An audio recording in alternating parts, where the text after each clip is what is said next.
The tragic myth of Orpheus and Eurydice.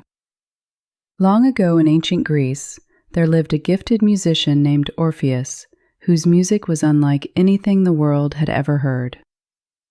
Whenever he played his golden lyre, the trees bent closer to listen, wild animals became gentle, rivers slowed their flow, and even the hardest hearts were filled with peace. His extraordinary talent was said to be a gift from the gods. Among all the people in Greece, Orpheus loved only one woman, Eurydice. She was kind, beautiful, and gentle, and together they shared a love that inspired everyone around them. At last, they were married, and it seemed as though happiness would stay with them forever. But fate had other plans.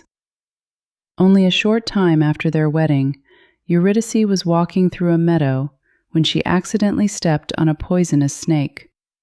The snake bit her ankle, and despite every effort to save her, she slowly faded away. Orpheus watched helplessly as the love of his life died in his arms. Heartbroken, Orpheus could not accept losing Eurydice.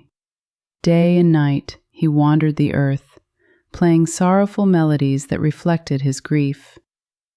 His music was so powerful that people wept, birds fell silent, and even nature mourned with him. Finally, Orpheus made a decision no ordinary mortal would dare make. He would travel to the underworld, the kingdom of the dead, and bring Eurydice back.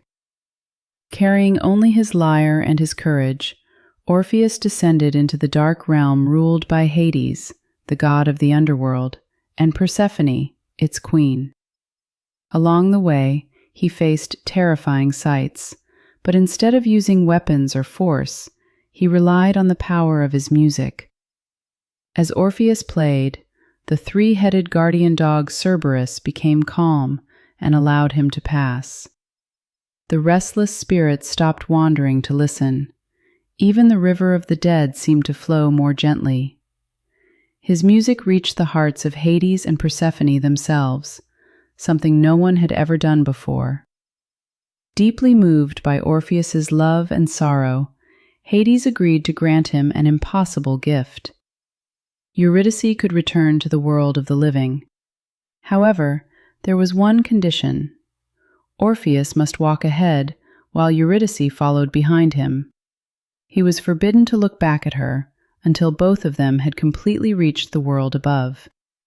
If he turned around too soon, she would be lost forever. Filled with hope, Orpheus began the long journey out of the underworld. Step after step, he climbed toward the light. Behind him, he could not hear Eurydice's footsteps.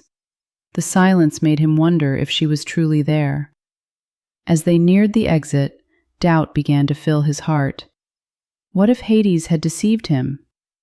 What if Eurydice had never been behind him at all? Just before reaching the surface, Orpheus could no longer resist. He turned around. For a brief moment, he saw Eurydice reaching toward him with love in her eyes. But because he had broken the condition, she slowly faded into darkness. Her final words were a gentle farewell as she disappeared forever into the underworld. Orpheus cried out in despair, but it was too late. He begged the gods for another chance, but none was given. The gates of the underworld closed, and Eurydice was gone forever.